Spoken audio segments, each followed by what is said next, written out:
तस्वुर कीजिए कि आप वाकई अफसुर्दा हैं और आप दुखी गाने सुन रहे हैं।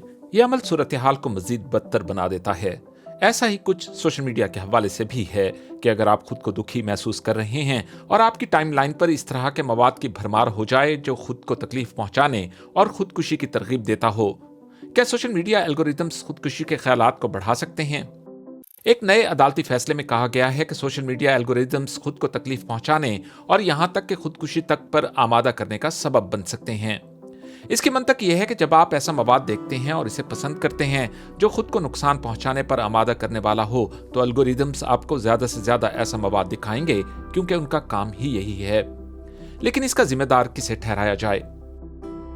मोली की कहानी। मोली रसल एक 14 साल बरतानवी लड़की डिप्रेशन का शिकार थी। उन्होंने पिंटरेस्ट और इंस्टाग्राम पर डिप्रेशन से मुतालिक मवाद तलाश किया और इस तरह की पोस्ट भी देखी जो खुद को नुकसान पहुंचाने को दिलफरेब बनाकर पेश करती थीं। 2017 में मोली ने खुदकुशी कर ली।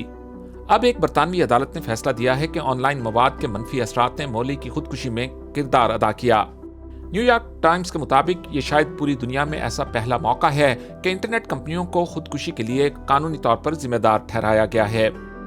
एल्गोरिदम्स का किरदार। सोशल मीडिया पर जहरीले मवाद की बड़ी मिकदार दस्तयाब है।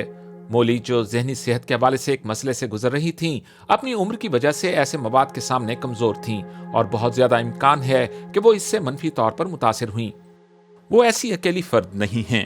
मुहक्किकीन ने देखा है कि स्मार्टफोन के इस्तेमाल ने डिप्रेशन और खुदकुशी की शरह में इजाफा कर दिया है। लड़कियां और जवान खवातीन खास तौर पर इससे मुतासिर हुई हैं। तो ये मनफी मवाद हमें सोशल मीडिया पर क्यों मुतासिर करता है? एल्गोरिदम्स की वजह से।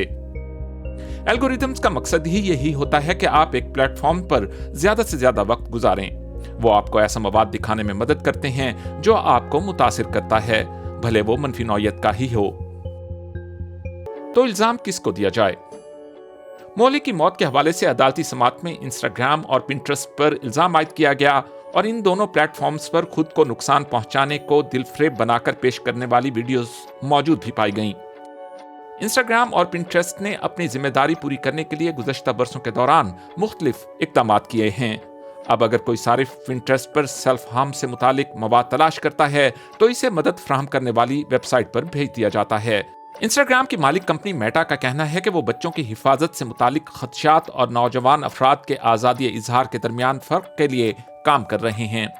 इसके बावजूद मेटा की मलकियत में मौजूद फेसबुक ने साल 2022 के दौरान 11.3 मिलियन की तादाद में ऐसे मवाद के खिलाफ कार्रवाई की जो इनके कम्युनिटी स्टैंडर्ड्स के खिलाफ था और जो खुदकुशी या खुद को नुकसान पहुंचाने पर उकसा सकता था। आपका क्या ख्याल है? क्या प्लेटफॉर्म्स को ऐसा मवाद हटाना चाहिए जो खुद को नुकसान पहुंचाने पर उकसा सकता हो, या फिर आज़ादी इजहार का तहफ़्फ़ुज़ हर कीमत पर किया जाना चाहिए? अपनी राय कमेंट्स में बताइए।